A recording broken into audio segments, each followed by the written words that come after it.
आप इतनी खूबसूरत हैं, ये पूरा खुशबू शिमिदा। क्या है, फिर ये मुझसे मिलने आए थे। मैंने फर्स्ट मीटिंग हमारी वहाँ हुई थी। मैंने इनको अपने कॉलेज में मिलने बुलाया था फर्स्ट टाइम। ये आज बता रही हूँ, किसी को पता नहीं है। क्योंकि मैंने जब आपका पहली बार एथनिक लुक वाला वीडियो जो देखा, जो आपका सबसे ज्यादा वायरल हुआ था, तो मेरा रिएक्शन ये था कि बनी ठनी जैसा लुक आपका एक आ रहा था। क्योंकि मुझे बहुत से लोग राजपूत बोलते हैं। हाँ, एग्जैक्टली। मुझे कोई ब्राह्मण किसी को पता ही नहीं है, सबको ये लगता है मैं राजपूती कल्चर से हूँ। वहाँ पे इतना शूट करती हूँ मैं कि एक कुंभा महल है, तो वहाँ इतना शूट करने लगे कि मेरे को मेरे एक फ्रेंड ने इंदौर के, उसने बोला कि तुमने ये फोर्ट खरीद लिया है क्या, या तुम यहाँ की रानी हो पहले से। जितने भी सेलिब्रिटीज हैं, हाँ, जितने भी हाँ, मॉडल्स हैं, कोई बिना भगवान के आगे बढ़ता ही नहीं है। ठीक है, आपको ऐसा लगता है कि वो मॉडर्न कल्चर में रह रहे हैं तो क्या भगवान को माने। वो जितना मानते हैं ना भगवान को, उतना कोई नहीं मानता होगा। पर मैं यही कहना चाहूँगी, अगर सच में सपने पूरे करने हैं ना लाइफ में, हाँ डेली की लाइफ जीनी है, नॉर्मल रोज महीने का खर्चा निकालना है तो आप जॉब कीजिए, और सपने जीने हैं और कुछ अच्छा लाइफ में करना है तो आप बिजनेस कीजिए। Hello guys, this is Bhavna here and welcome to the another exciting episode of podcast series. And today we have very gorgeous, special, amazing guest with us. और उनको पता नहीं कि वो हमारे शो पर आई हुई है, एंड हमारे शो का थीम यही है कि हम अपने सारे कन्वर्सेशंस आज ब्लाइंड फोल्डेड नेचुरल कन्वर्सेशंस करने वाले हैं।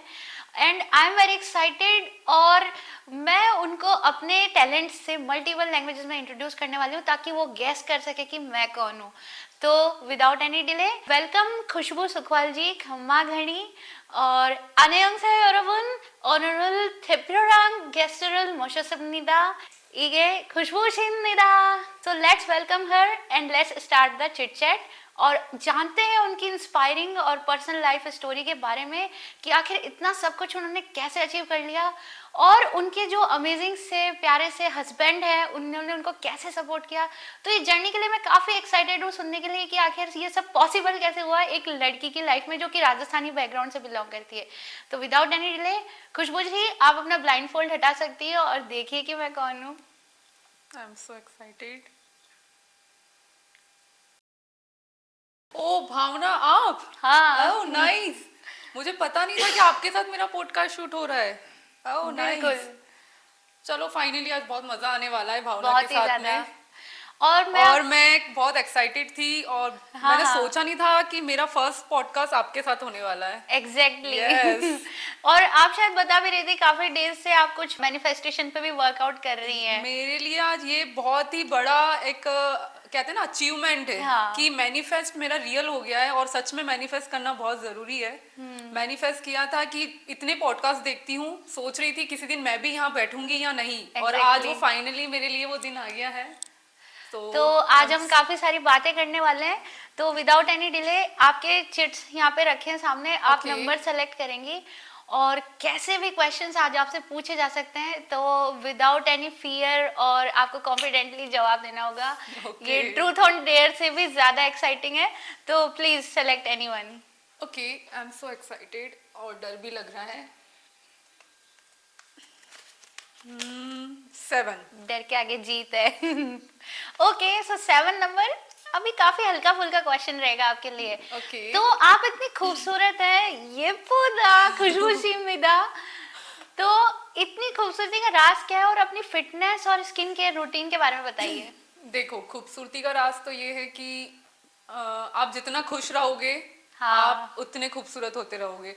कहते हैं ना, जितना इंसान टेंशन में रहेगा तो सही उतना बात है, फेस पे दिखेगा वो चीज़ फेस पे दिखता है। तो अगर टेंशन है ना, तो उसको खुशी खुशी कर लो, और बाकी आपका डेली रूटीन्स वगैरह और ये सब आपका परफेक्ट होना चाहिए, और आपका डाइट प्लान अच्छा होना चाहिए। प्लस यही है सारा ब्यूटी का राज। और ये कहीं एक्स्ट्रा ग्लो लव, आपकी लव लाइफ को लेकर भी तो इसमें सबसे ज्यादा वही चीज इफेक्ट करती है कि आपकी जो लव लाइफ, आपकी जो शादी की लाइफ है, वो बहुत ही अच्छी होनी चाहिए। प्लस आप दोनों का बॉन्डिंग बहुत अच्छा होना चाहिए। प्लस मैं इसके लिए टचवुड हूँ कि मेरे को मेरे हस्बैंड बहुत ही अच्छे मिले हैं।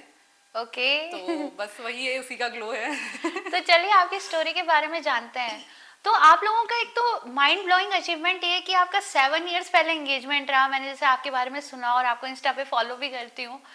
तो ये 7 years ऑफ एंगेजमेंट देन शादी, इतना सब कुछ वर्कआउट करना पाना और मैनेज कर पाना एक साथ कैसे पॉसिबल हुआ ये? ये सबसे पहले तो ये कि ये चीज के लिए सभी बहुत शॉक्ड है। हाँ, ठीक है, कि मेरा 7 years रहा है। राइट। तो मेरा मतलब मैंने वो हम दोनों की बॉन्डिंग की वजह से रहा है, वो हम दोनों की स्ट्रगल की वजह से रहा है 7 तो years। कुछ ऐसा बताइए कि अप्स एंड डाउन्स में कैसे एक दूसरे को संभाल के रखा, और मतलब लोग भी काफी सारे इन्वॉल्व होते हैं, एक रिश्ता जब बनता है तो दोनों फैमिलीज होती है इन्वॉल्व, और उस टाइम पे एक साथ चल पाना बहुत मुश्किल हो जाता है। मैं स्टार्टिंग से बताऊं तो अच्छा रहेगा। हाँ मेरी कहते ना, मेरी जो सगाई है ना वो किसी और से हो चुकी थी। हाँ जी। और उस बंदे से मैंने 5 month तक कंटिन्यू बात की, बट कहीं ना कहीं मुझे ऐसा लग रहा था कि शायद मैं खुश नहीं रह पाऊंगी इस अच्छा। रिश्ते में। वो मुझे कहीं ना कहीं नजर आने लग गया था 1 से 2 month के अंदर अंदर। फिर मुझे वो कहते हैं ना तो मैंने इन्हें रियल में कभी देखा था मेरे हस्बैंड को, ना कभी कुछ ऐसा कुछ आइडिया नहीं था। एक बार मेरे को फोन पे इनकी मम्मी से फर्स्ट मीटिंग हुई थी मेरी, जब हम मेरे वही नानी के यहाँ कोई प्रोग्राम था, तो वहीं से उस टाइम मेरी उस बंदे से सगाई की बात चल भी रही थी, हो ही नहीं थी सगाई। वहीं से मुझे ये इतने पसंद आने लग गए थे, वहां से मैंने इनके बारे में पता किया, और मतलब बस यहीं वहीं से स्टार्ट हुआ। फिर हम लोगों का क्या प्रॉब्लम्स होना स्टार्ट हो गया घर अच्छा में। अच्छा। घर वालों को पता था कि मैं एक बहुत भरी भराई कहते हैं ना वो जो सब कुछ हो चुका था, सगाई का हाँ प्रोग्राम हाँ। वगैरह सब स्टार्ट होने मतलब कहते हैं ना सगाई की डेट निकल चुकी थी, और वो कहते हैं ना रुपया नारियल जिला देते हैं, हाँ, वो सब रुपया हो नारियल चुका देना, था हाँ। मेरा लाइफ में। तो उसके बाद क्या हुआ कि मैंने बिल्कुल मना कर दिया घर पे, मैंने बहुत हिम्मत करी थी। पर सबसे पहले मैंने इनको देखा था कि ये मुझसे मिलने आएंगे, तो मैंने इनको पहले बोला कि मुझसे आप मिलने आओ, मुझे आपको देखना है, फिर ही मैं घर वालों को बोलती हूँ कि भाई कैसे क्या है। फिर ये मुझसे मिलने आए थे, मैंने फर्स्ट मीटिंग हमारी वहाँ हुई थी। मैंने इनको अपने कॉलेज में मिलने बुलाया था फर्स्ट टाइम, ये आज बता रही हूँ, किसी को पता नहीं है। और वहीं से फिर बस घर वालों को मैंने मनाया, 2 महीने लगे बहुत उसमें। वो कहते हैं ना बहुत प्रॉब्लम्स आई लाइफ में। घर वाले सब खिलाफ थे, पूरी फैमिली खिलाफ थी। उस टाइम मैं भी डर गई थी कि क्या मैं सही कर रही हूँ या गलत कर रही हूँ। लेकिन इन द एंड लव की जीत। और फाइनली लव की जीत हुई। Okay. और मैं थोड़ा डर गई थी कि अगर घर वाले इतना कह रहे तो कल को मेरी लाइफ में प्रॉब्लम्स नहीं हो जाए यार सच में। तो वो बीच बीच में कहीं ना कहीं मुझे थोड़ा सा लगने लगा था, बट नहीं। फिर इनका जो सपोर्ट करना था ना, इन्होंने इनकी लाइफ को पूरा खत्म कर दिया, प्लस मेरी लाइफ को बनाने में। तो वहां से मैंने समझ गई कि ये बंदा लास्ट टाइम तक चलने वाला है मेरे साथ। He is the one for you.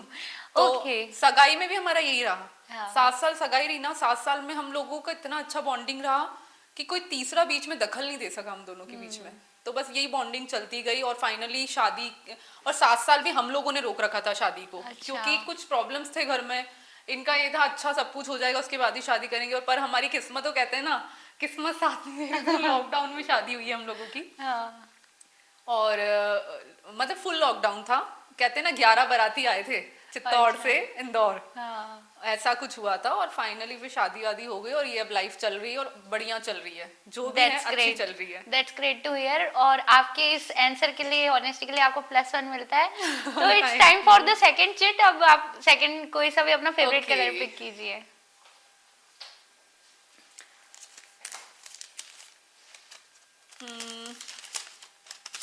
Okay 9।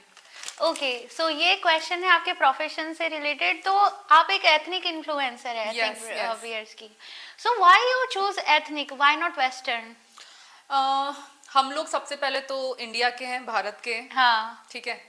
और आज सब लोग नोटिस कर रहे होंगे कि मैंने थोड़ा सा वेस्टर्न लुक ले लिया है, क्योंकि मैंने जब आपका पहली बार एथनिक लुक वाला वीडियो जो हाँ। देखा, जो आपका सबसे ज्यादा वायरल हुआ था, Yes. तो मेरा रिएक्शन ये था कि बनी ठनी जैसा लुक आपका एक आ रहा हाँ, था। हाँ। पेंटिंग जैसा। और मैं एक बात बताना चाहती हूँ, मुझे बहुत से लोग राजपूत बोलते हैं। हाँ, एग्जैक्टली। मुझे कोई ब्राह्मण किसी को पता ही नहीं है, सबको ये लगता है मैं राजपूती कल्चर से हूँ। और राजस्थानी कल्चर को रिप्रेजेंट इसलिए कर रही हूँ क्योंकि मैं यही चाह रही हूँ कि बहुत वेस्टर्न लुक हो गया, बहुत लोग वेस्टर्न कल्चर्स में आ रहे हैं। फॉरेनर्स लोग जो होते हैं ना, बाहर के विदेशी लोग, वो लोग तो हमारे कल्चर को अपना रहे हैं, और हम लोग उनके कल्चर को। तो वो क्यों हमारे कल्चर को अपना रहे हैं? क्योंकि कुछ ना कुछ तो बात है हमारे कल्चर में। हाँ। तो बस इसीलिए मैं ये चाहती हूँ कि हम जो आजकल की लड़कियां हैं, अगर हम लोग इन्फ्लुएंस कर रही है किसी को, और आपको पता है मुझसे बहुत लड़कियां इन्फ्लुएंस भी हो रही है, वो तो होंगी, वो of मेरे course, आपकी पैटर्न वाली साड़ियां पहन रही है। हाँ। जैसे मैं राजपूती पैटर्न में पहनती हूँ, प्लस उन लोगों को मेरी साड़ियों का कलेक्शन पसंद आ रहा है। हाँ, और हाँ। उनको मैं जो वेयर करती हूँ ना, जिस टाइप से ब्लाउज वगैरह, और मेरा एक है कि मैं कभी फुल मतलब स्लीवलेस ब्लाउज और ये सब कभी नहीं पहनती हूँ। मैं हमेशा फुल ड्रेसेस वेयर करती हूँ, और मेरे को ऐसा लगता है कि जो लड़के लोग भी है ना, उन सबको फुल ड्रेसेस में लड़कियां पसंद ज्यादा आती है। तो मैं इसमें आपसे जानना चाहूंगी कि हमारी सोसाइटी, जो राजस्थानी सोसाइटी है, वो काफी बातें भी बनाती है। जैसे अगर आप फुल अगर वियर करके जाते हैं तो अपनी गर्ल्स वाली कम्युनिटी को देखिए, वो क्या बोलेंगे कि ये तो गंवार है, ये तो गंवार है। हाँ। और वहीं जैसे आप एथनिक में सजी धजी दिखती हैं, और अगर मॉडर्निटी को आप साथ में नहीं लेके चलेंगी तो भी आपको पिछड़ा हुआ माना जाएगा। तो इन सब जजमेंट्स को आप कैसे फेस करती हैं और कैसे अपना काम को अपने डेली साथ, देखो सबसे पहले तो आप जो ड्रेसअप वेयर कर रहे हो, ठीक है, एक तो मैं बताती हूँ, कुछ लोग ड्रेसेस ऐसे वेयर करते हैं कि वो बहुत फिर वो वैसे ही लगने लग जाते हैं, बिल्कुल गांव पने वाले। राइट। आप उसको इतना स्टाइलिश करो ना कि लोगों की आंखों में आओगे, नहीं यार बंदी ने कुछ पहन रखा है, कुछ यूनिक पहना है। आज मैं साड़ी वेयर करती हूँ, तो मैं उसमें कुछ ना कुछ ऐसा अलग से एलिमेंट्स करती हूँ, जैसे कि मैं सारे फुल स्लीव्स ब्लाउज पहनती हूँ, तो उसमें लोगों को बहुत पसंद आता है। अभी मेरे सारे वीडियोस उठा के देखना, कहीं ना कहीं फंक्शंस में मैंने ऐसे ही कुछ पहना और बहुत लोगों को पसंद आ रहा है। बहुत से कॉल्स पे पूछते हैं कि आप कहाँ से इनको कहते हैं स्टिचिंग करवाते हो, ये सब। तो वही ये कुछ नहीं है, सब नॉर्मल है, आप भी करवा सकते हो, ऐसा कुछ नहीं है कि मेरा कोई अलग से डिजाइनर बैठा है, कोई भी कर सकता है, बट आपको पहनना आना चाहिए, उनको डिजाइन करना आना चाहिए। तो मेन यही कि आप अपना ड्रेसिंग सेंस चेंज करो और उसको स्टाइलिश लुक में पहनो, तो आप वैसे ही बहुत अच्छे दिखने लग जाओगे। आपको वेस्टर्न पहनने की जरूरत ही नहीं पड़ेगी, उसी को आप बहुत अच्छे लुक आएगा आप लोगों का इसमें। तो अभी जैसे राजस्थानी कल्चर पे हमारी बात चल रही है, तो आजकल ये होने लगा कि राजस्थानी कल्चर को लोग काफी भूलने लगे हैं, हमारे जो खुद राजस्थान से बिलोंग करते हैं। जैसे हमारे यहाँ जो शादियां होती है उनमें भी हमारे इंपॉर्टेंट ट्रेडिशंस को लोग स्किप करने में रहते हैं कि बिंदोरी हो गया, तोरण हो गया, ये सब स्किप कर दो, 2 डेज का एक पैकेज बना दो। वेडिंग को वेडिंग जैसा नहीं बनाया जा रहा है, उसकी इंपॉर्टेंस खत्म होती जा रही है। तो उस पे आपका क्या टेक है? और अभी जो रिश्ते भी खराब होने लगे हैं लोगों के, काफी डिवोर्सेस हो रहे हैं, 2 दिन भी नहीं बनती, रिलेशंस नहीं चलते हैं, इस पे आप क्या बताना चाहेंगी? कैसे अपने आप के रिश्ते को बनाए रखा? जैसे आपने मुझसे क्वेश्चन करा कि राजस्थानी कल्चर खत्म होते जा रहा है, तो एक बार मैं मेरे हस्बैंड को यही बोल रही थी कि मैं कहीं जा रही थी, तो मुझे एक चबूतरा होता है ना अपने राजस्थान में, वहां पे कुछ हमारे मतलब जो सीनियर सिटीजन्स जो बैठे थे, सबने साफे पहन रखे थे। तो मैं इनको ये कहती जा रही थी कि देखना, ये हमारा है ना लास्ट जनरेशन है, राइट, जो साफे पहन रहा है। हमारी वो हमारे राजस्थान की शान है, मर्यादा है उन लोगों का एक वो पूरा। तो मैंने कहा ये लास्ट जनरेशन है, और शायद चुंदड़ी भी अब यही होने वाला है सेम। तो मैंने कहा यार कुछ ऐसा किया जाए कि ये जो चीजें है ना हमारे ड्रेसअप कल्चर, ये मतलब कोई चेंज ना करे और राजस्थानी कल्चर हमेशा बना ही रहे।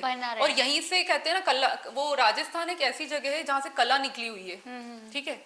तो मैंने कहा इस कला को बनाए रखते हैं, और मैंने कहा आज मैं हूँ तो लोगों को यही होगा कि नहीं यार छोटे कपड़े पहनो, मॉडल हो, आप थोड़ा सा स्लीवलेस पहनो, ये पहनो। मैंने कहा मैं उसको थोड़ा चेंज करूंगी, मैं अपने राजस्थानी कल्चर वेयर करूंगी और लोगों को ये दिखाऊंगी कि इसमें बहुत ही ज्यादा ब्यूटीफुल लग सकते हो आप। और इसको आई थिंक आप काफी हद तक पॉसिबल भी कर रही हैं। आप हमेशा कुंभा महल के अंदर दिखाई देती है, मोस्ट ऑफन लोग आपसे पूछते हैं। वहाँ की भी एक बहुत अच्छी स्टोरी है। मैं एक्चुअली हमारा जो फोर्ट है चित्तौड़गढ़ का, तो वहाँ पे अब हम लोगों का लोकेशन ही वही है, सबसे बेस्ट लोकेशन ही वही है। और कहते हैं ना एशिया में नंबर 1 फोर्ट है, राइट।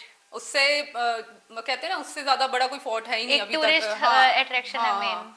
तो वही है कि वहाँ पे इतना शूट करती हूँ मैं कि एक कुंभा महल है, तो वहाँ इतना शूट करने लगे कि मेरे को मेरे एक फ्रेंड ने इंदौर के, उसने बोला कि तुमने ये फोर्ट खरीद लिया है क्या, या तुम यहाँ की रानी हो पहले से? तो वो कहते हैं ना वहीं दिख रही हूँ मैं सब लोगों को। तो एक वो मजाक मस्ती में उन्होंने ले लिया, पर मुझे खुद को रियलाइज हुआ कि नहीं यार इस वाले लोकेशन पे कुछ ज्यादा ही वीडियोस बना चुकी है, और वहाँ किसी को अलाउ नहीं है वीडियोस बनाना। तो यही है, वहाँ पे थोड़ा मॉर्निंग में जल्दी जाके आपको वीडियोस बनाने रहते हैं, और वहाँ पे वीडियोस बनाने को इसलिए मना किया गया है क्योंकि वहाँ बहुत गंदी चीजें भी होना स्टार्ट हो गई थी। तो वो हमारे कल्चर को खराब कर रही थी, प्लस हमारे ऐतिहासिक धरोहर को खराब कर रही थी। तो वो इसीलिए, और मैं वहाँ अगर बना रही हूँ ना तो वहाँ हमारे राजस्थानी कल्चर को रिप्रेजेंट कर रही हूँ, तो इसीलिए वहाँ अलाउ कर देते हैं वो लोग इन चीजों को। तो आपका जब रिलेशनशिप रहा, मतलब आपके हस्बैंड के साथ एंगेजमेंट रही दिलखुश जी के साथ, तो उन्होंने क्या आपको गाने गा के बताया? और आप इंदौर से हैं तो आपने क्या इंदौरी पोहो का जादू चलाया? ये सच है कि मैंने इनको सच में सिंगिंग की वजह से पसंद किया, क्योंकि मुझे सिंगर्स बहुत पसंद थे उस टाइम। मुझे भी सेम। ठीक है, तो मैंने भी आपका सॉन्ग सुना हुआ है, आप बहुत अच्छा गाते हैं। Thank you. तो मैंने एक्चुअली मुझे आतिफ असलम हाँ। और मतलब के म्यूजिक्स और ये सब हाँ, बहुत पसंद थे उस बहुत टाइम सब पे। पसंद थे। तो मैंने सोच रखा था कि जिस दिन शादी करूंगी मैं करूंगी दिल को मतलब सॉरी कोई बात नहीं, आप नाम ले सकते हैं। ये हमारा पुराना जमाना नहीं चल रहा है कि आप हस्बैंड का नाम मैं नाम ही ले लिया। ओके क्या बोल रही थी मैं? हाँ, तो दिलकुश जी को आपने कैसे पसंद किया? तो मुझे क्या सिंगर्स पसंद थे, तो जब मुझे पता चला कि ये भी सिंगिंग करते हैं तो मैंने इनका फर्स्ट एक वीडियो देखा था। हाँ इन्होंने वो गाना गाया था दिल में हो तुम।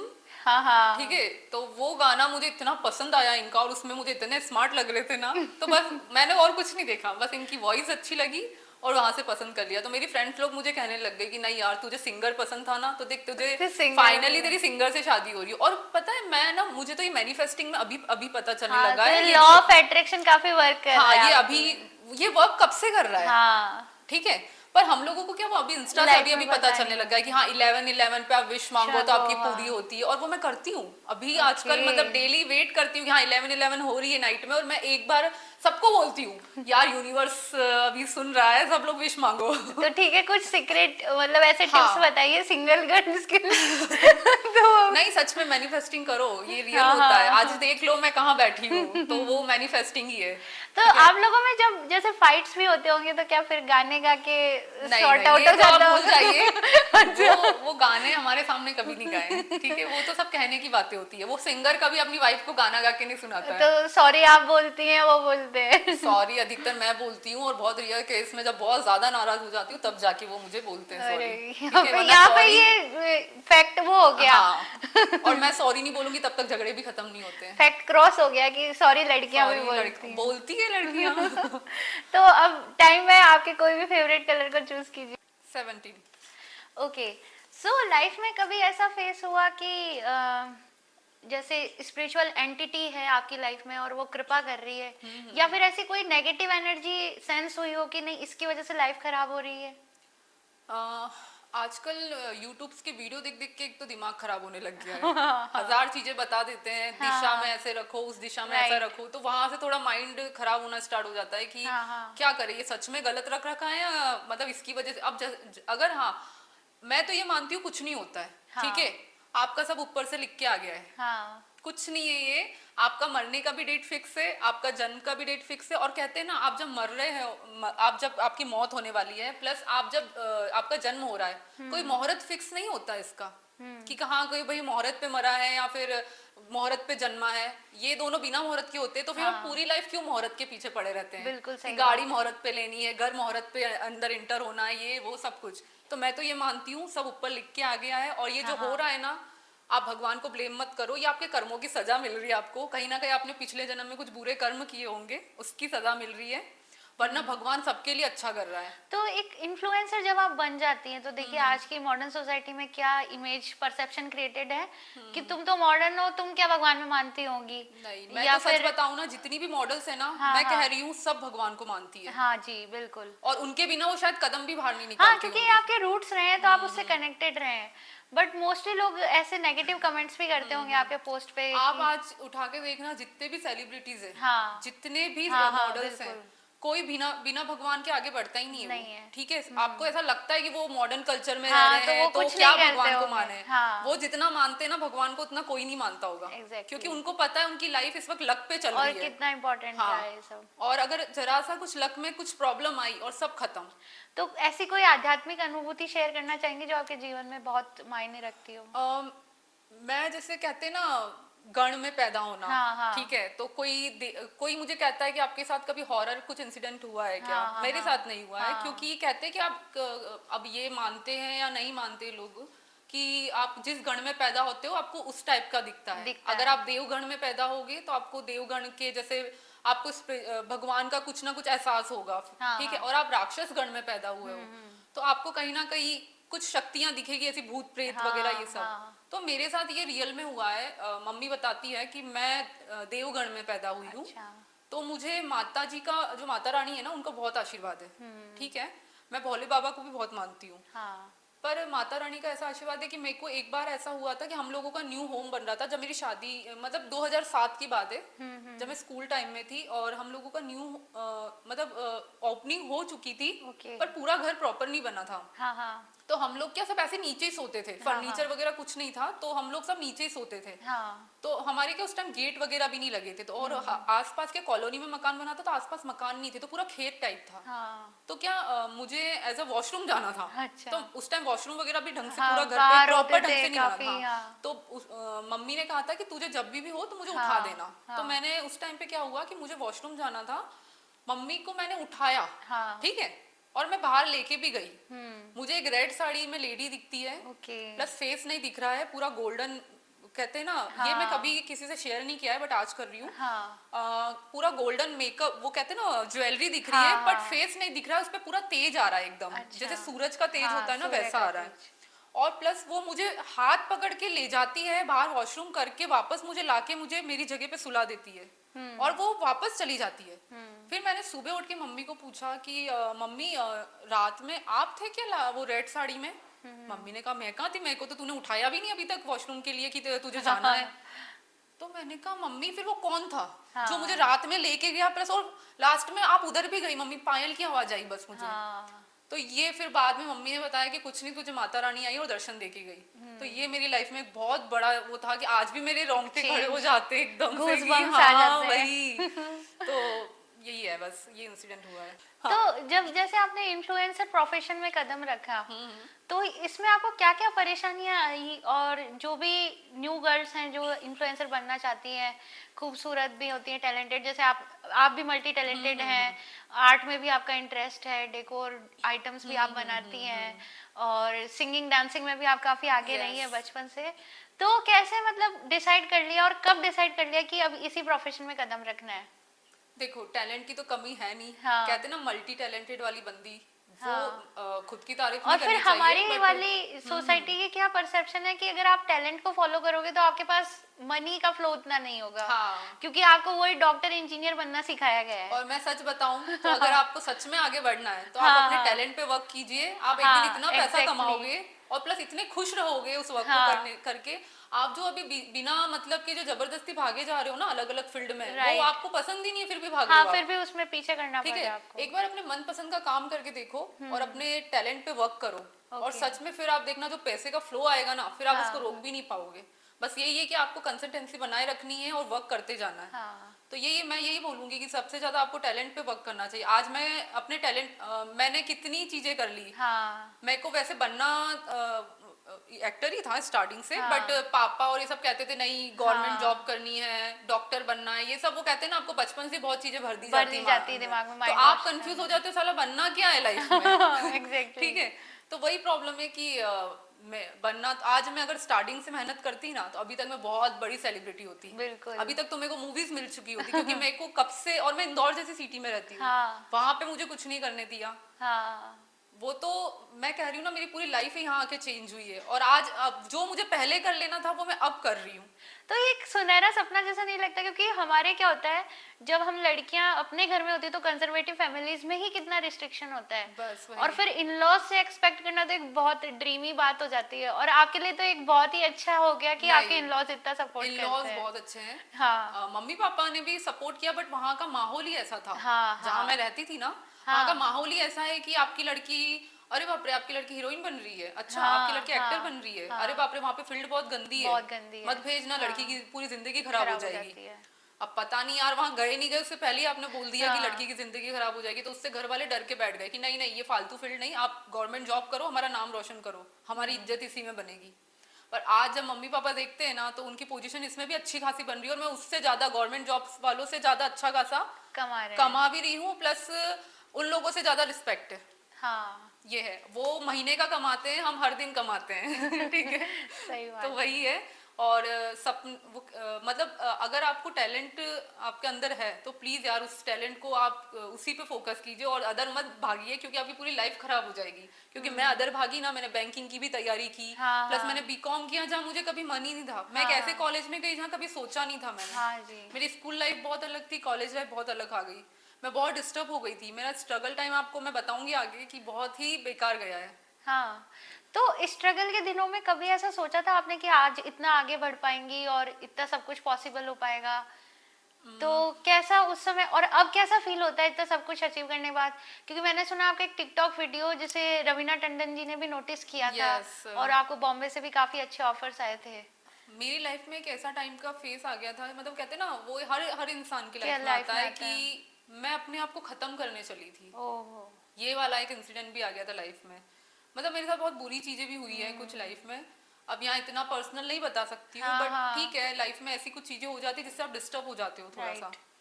तो वही एक ऐसा टाइम आ गया था कि अपने आप को खत्म करने वाला मोड आ गया था। घर में फिर कंडीशन भी इतनी खराब आ गई थी कि जब मेरा लाइफ जीने का टाइम आया था, वो कहते हैं ना यंग एज आई थी, जब मैं अपने फ्रेंड्स के सामने घूमना चाहती थी, एंजॉय कर सकते हैं। मेरे को मेरी लाइफ में कभी पिकनिक नहीं जाने दिया फ्रेंड्स के साथ में। मैं हमेशा बंद घर, वो कहते हैं ना चार दीवारी में बंद एक लड़की, नहीं, बट मैंने एज अ मिडिल क्लास मैंने भी काफी टाइम से ये चीज फेस की है कि आपकी चीजों को काफी टाइम मना कर दिया। मुझे हर बार ना सुनने को मिली है मेरी जिंदगी में, मुझे कभी हाँ सुनने को नहीं मिली। ये चीज मैं आज भी कहती हूँ कि अभी भी घर पे जाती हूँ ना तो ना सुनने को ही मिलता है। आज भी अकेले को कहीं नहीं जान दिया। अब तो मैं शादीशुदा हूँ पर अभी भी अकेले कहीं नहीं जान देते। क्यों ना जाने क्यों डर बैठा है उन लोगों को।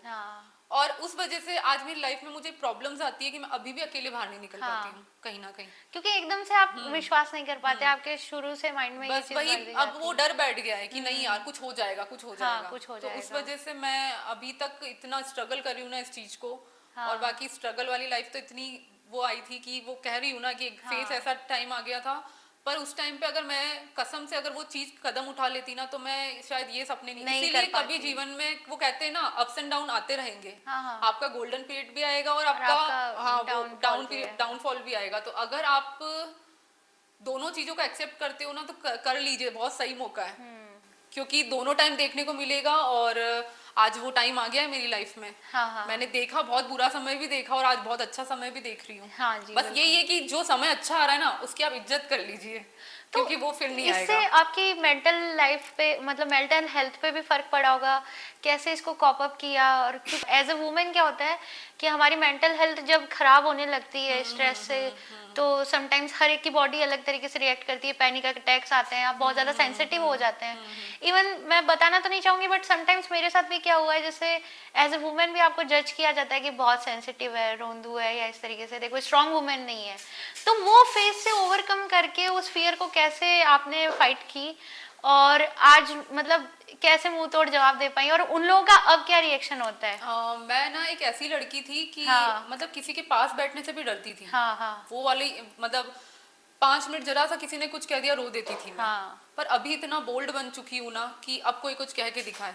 वो मैंने मेरे पापा की जो परिस्थिति आई थी ना, जो टाइम आया था, वहां से मैंने सीखा है। तो मैं आपसे ये पूछना चाहूंगी कि आजकल की जो गर्ल्स हैं, जो कल्चर हमारा जो चल रहा है अभी, क्योंकि मॉडर्न के साथ काफी ब्लेंड होता जा रहा है, और ऐसे में जो हमारे पुराने रीति रिवाज से जैसे घूंघट रखना, बड़ों से नीचे सर करके बात करना, एक शर्म रखना, और एक लड़की है तो भाई नीचे करके बात करो और इनके कोई ओपिनियंस नहीं है, तो इस बारे में आप क्या कहना चाहेंगी और ये क्या इसको फॉलो किया जाना चाहिए आगे तक? मेरा ओपिनियन यही है कि आजकल आप सोच रहे हो कि अगर आप वैसी बहुएं चाह रहे हो जो पहले थी 90s में, और ये उस टाइम पे जो मम्मी वगैरह हमारी रही हुए हैं, तो वैसी लड़कियां अब तो मिलना, वो कहते हैं ना मिलना मुश्किल है, बहुत ही मुश्किल अब नहीं मिल सकेगी। क्योंकि हमारे घरों में क्या होता है, एक शर्त रख दी जाती है कि वर्किंग वाइफ तो आप लाओगे नहीं, और अगर आ भी गई इन केस तो उसको आफ्टर मैरिज काम नहीं करना, उसको घर संभालना है। तो ऐसे में आपने सोच कैसे बदली और आप कैसे इसको ओवरकम कर पाई? देखो, ये एक बात मैंने कहीं सुनी है शायद, कि कहते हैं कि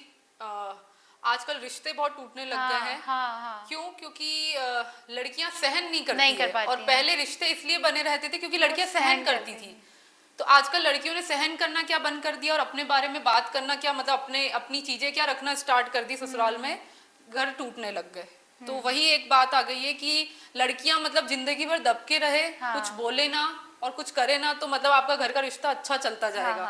और जैसे ही लड़के अपने लाइफ के बारे में वो कहते हैं ना, जरा सा टॉपिक निकालेगी कि मुझे ये करना है, कुछ टॉपिक भी निकाल देगी कि मैंने ये सही बोला, तो उसको वहीं बस टूट जाएंगे घर कि अरे बहू ने तो ऐसा बोल दिया, बहू तो अपनी मर्जी लगा रही है, ये वो। तो यही है कि वो कहते हैं ना, लड़कियों ने अपने हक में बोलना क्या चालू किया, घर के रिश्ते टूटना स्टार्ट हो गए। तो लड़कियां ठीक है, हक में तो बोलना जरूरी है। पर अब जो ये लिव इन कल्चर आ चुका है, हिप्पी कल्चर से लोग ज्यादा इन्फ्लुएंस हो गए हैं, आई डोंट थिंक कि अब फैमिली कल्चर बचेगा इन नेक्स्ट फ्यू इयर्स, क्योंकि काफी लोग जो हमारे जो पीढ़ी के लोग हैं वो शादियां भी नहीं कर रहे हैं, सिंगल वाइफ सिंगल मदर्स और ऐसे हो रहा है, लिव इन में हुकअप्स काफी पॉपुलर हैं, और इवन लोग शादी के बाद भी चीट कर रहे हैं। तो ऐसे में हमें इस समाज की सोच कैसे बदलनी चाहिए, और एक फैमिली व्यवस्था को बनाए रखने के लिए कैसे एक वर्किंग वुमेन काम वो कर कहते पाए? हैं ना, देखो, या तो आप अपने बच्चों को कहते हैं ना स्टार्टिंग से वैसा बना दो। आप जैसा बीज बोओगे वैसा ही पेड़ उगेगा, ठीक है। तो वही है कि आप या तो उनको स्टार्टिंग से वो चीज करो। अब आप उसको थोड़ा सा बड़ा होने के बाद वो थोड़ी सी हरकतें कर रहा है, फिर आप उसको सुधारने चले हो, तो या तो आप उसको स्टार्टिंग से करो, ठीक है। और अगर ठीक है, वो कहते हैं ना एक बच्चा, वो कहते हैं ना, आप कह रहे हो कि मम्मी पापा और एक बच्चा बस, उसके बाद फैमिली ज्यादा बड़ी नहीं रख रहे हैं, तो वो क्यों नहीं रख रहे हैं? क्योंकि खर्चे कितने हो गए exactly. और हर कोई चाह रहा है कि ठीक है यार, हम 3 हैं बहुत है। पहले कहते थे हम 2 हमारे 2, वो वाला सिस्टम भी नहीं कर रहे हैं आजकल लोग। वो कहते हैं एक ही बहुत है। इवन एक भी नहीं कर रहे हैं, एक भी नहीं कर रहे हैं बहुत से लोग। तो ठीक है, ये वही इसी के मारे डर रहे हैं खर्चे के। वो कहते हैं ना, क्या बोलते हैं उस चीज को, कि लाइफ में प्रॉब्लम्स ही इतने चल रहे हैं लोगों के। फिर हम लोगों के जो कहते हैं ना पॉलिटिक्स वाले, इतने सारे खर्चे बढ़ा दिए सब कुछ। तो वो लाइफस्टाइल को देख के लोग सोचते हैं कि ठीक है यार, हम 2 ही बहुत हैं, अपना वर्क करते हैं, ठीक है। बच्चे, और पता है आजकल के बच्चे कैसे निकल रहे हैं। मैं खुद डरती हूँ। अभी तक मेरे को बेबी नहीं है, क्योंकि मैं पहले अपनी लाइफ सेट करना चाहती हूँ कि थोड़ा सा हो जाए, बट सभी अभी मुझे फोर्स भी बहुत आ रहा है बेबी का। तो फैमिली में लोग काफी सुनाते होंगे, बहुत सुनाते हैं। और वो कहते हैं ना एज के हिसाब से हो जाना सही रहता है। बट मैं ये कहती हूँ कि अगर मैं बेबी करने के बाद फिर मतलब उसको कैसे मैं करूंगी आगे। मेरे पास पीछे बैक, वो कहते हैं ना, बैक सपोर्ट नहीं है मेरे पास। हर लड़की के पास बैक सपोर्ट होता है, बहुत सी लड़कियों के पास नहीं भी होता है। हम दोनों अकेले ही कमा रहे हैं, अकेले अपना घर चला रहे हैं। तो उस बीच में अगर अभी मेरे लाइफ इतना भी सेट नहीं हुआ है कि मैं बेबी प्लान कर लूं, भाई मैं बेबी, वो कहते हैं ना, ये जो अभी जितनी भी हमारे इंडिया की स्थिति इतनी खराब क्यों है? ये लोग क्या करते हैं, शादी होती है बेबी वो कहते हैं ना बेबी प्लानिंग कर ली। भाई तुम दोनों अभी तक बिल्ड ही नहीं हुए हो, तुम बच्चे को क्या सिखाओगे? तुम पहले वो मतलब उस लायक तो बन जाओ कि बच्चे को पढ़ाने की, ठीक है स्कूल भी भेजोगे एक टाइम बाद उसको। तुम खुद तो बिल्ड ही नहीं हुए हो, तुमको खुद को तो पूरी दुनियादारी का पता ही नहीं चला है, और तुमने बच्चे पैदा कर लिए।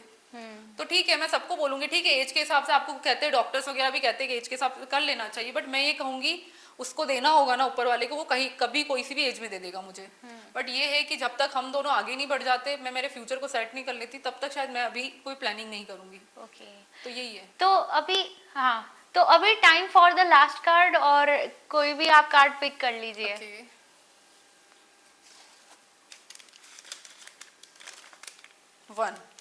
ओके, सो तो नंबर 1 आ चुका है। और अब मैं आपसे ये जानना चाहूंगी कि अब आपके जो फ्यूचर के प्रोजेक्ट्स हैं, और आप अपना क्या प्रोजेक्शन देखती हैं आफ्टर 5 इयर्स, कि अगर आप इस इंडस्ट्री में घुस गई हैं और आज जो अर्न कर रही हैं उसको 10x कैसे करेंगी, और आगे जो आपके सपने हैं वो आपको कैसे लगता है कि किस हद तक आप उनके लिए क्या योजनाएं बना रही हैं, स्ट्रेटेजीज क्या रहेंगी आपकी नेक्स्ट?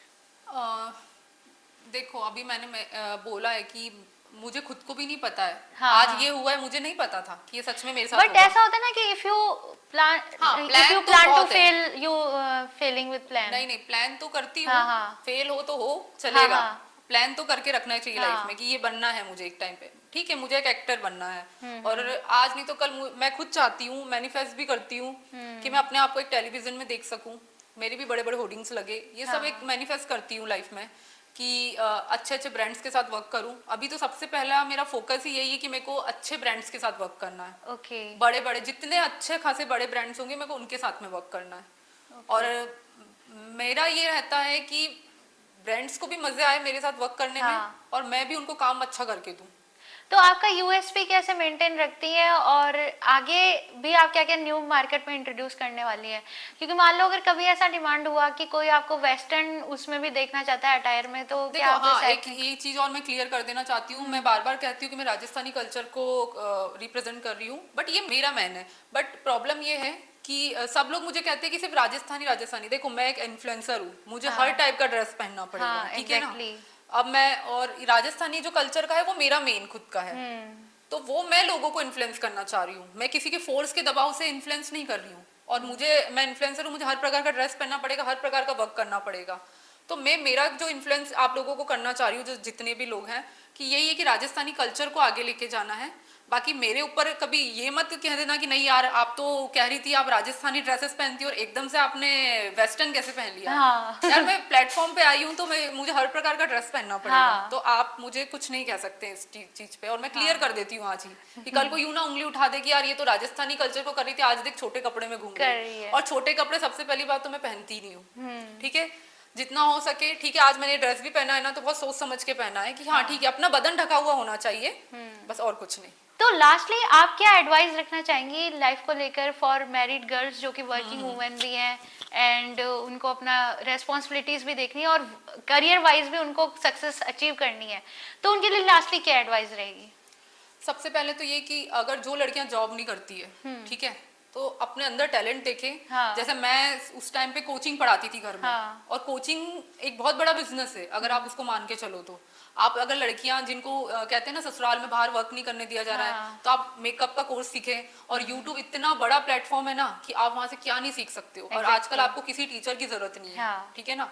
तो आप घर में कोचिंग क्लासेस स्टार्ट कीजिए। आप मेहंदी, अगर आपको मेहंदी अच्छी आती है तो आप मेहंदी बनाइए, आपके घर में बिजनेस स्टार्ट कीजिए ना, आपको बाहर जाने की जरूरत ही नहीं। और सोशल मीडिया है तो फिर तो आपको आजकल कहीं जाने की जरूरत नहीं है।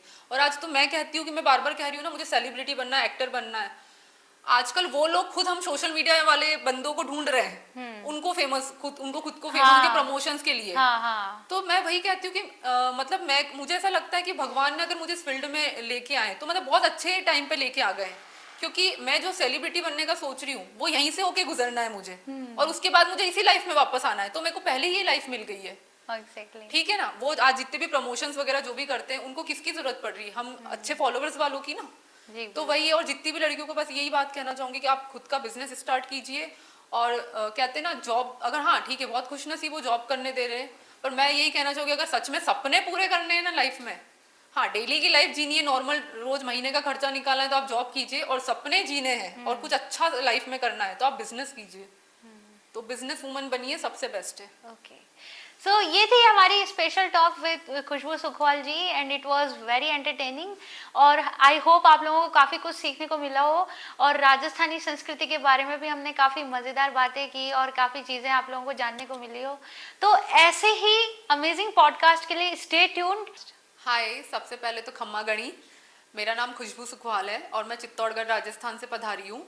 और मैं एक मॉडल और इन्फ्लुएंसर हूँ, और आप सभी मुझे इंस्टाग्राम पर खुशबू सुखवाल नाम से फॉलो कर सकते हैं। आई एम सो लकी कि आज मैं भावना शर्मा के पॉडकास्ट में बैठी हूँ और ये मेरी लाइफ का फर्स्ट पॉडकास्ट है। तो आप सब लोग जाइए, और भावना मैम की इतने सारे पॉडकास्ट शूट कर रखे मैम ने, तो आप लोग जाइए इनके चैनल पे और इन्हें सब्सक्राइब कीजिए और फॉलो कीजिए। Thank you so much. Stay tuned and like, share and subscribe for more such kind of podcasts.